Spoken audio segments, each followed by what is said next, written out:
intii lagu guda jiray jaamacadda iyo intay Salma ka qalin jabinin kulliyadda suugaanta waxa ay isqudbasiraysteen saaxiibkeed oo hal sano kaga soo horeeyay waxbarashada jaamacadda kaasoo dhaqaale ahaan awoodin in uu dejiyo guri markii ay ka soo wareegatay guurkoodii 2 sano wuxuu kadis ugu dhigay hadal kaasoo ayada si aad ah u farxad geliyay oo ahaa in mushkiladoodii xalsantay uuna u safri doono 2 isbuuc kadib shaqo wadanka banaankiisa ah oo mushaar badan leh kadibna uu u soo laaban doono si uu u shaaciyo guurkoodii waxa ayna ku caawiyeen labada lamaane munaasabada farxadda leh darteed mid ka mid ah hoteelada si ay u ahaato habeenkaas habeenkiisa gootinta oo ayna ka buuxda jacayl iyo dareen wuu safray saaxiibkeedii 2 bilood kadib markii ay qaadatay shahaadadii waxa caloosheedii ku dhaqdhaqaaqayay cunug saaxiibkeediina waxa uu ku guda jiray safarkiisii shaqada asoo u sii socday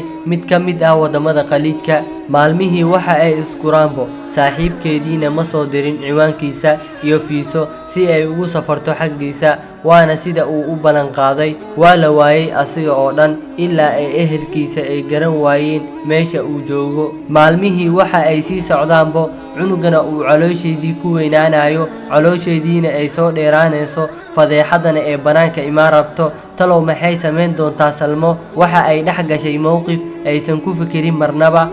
waxa uu noqday xalka kaliya ee horteeda yaalo intaysan arinteedu kashifmin inay iska soo xaaqdo cunuga mana ahan mid ay isbitaal ama dhakhtar ay u aadeyso si aan loo weydiinin ninkeedii laakiin waxa ay go'aansatay in ayada kaligeed ay iska soo tuurto cunuga ayada oo isticmaalayso daawo dhaqameed laakiin waa ay dhiig baxday qolkeediina ayayna ku dhimatay subaxii waxa arkay waalidkeeda iyo walaalaheeda kuwaasoo warba u heynin arooskeedii qudbasirada ahaa way ka qarisay arooskeedii iyo uurkeedii laakiin markii ay dhimatay waxa ay ogaadeen in gabadhoodii ay u soo hoysay ceeb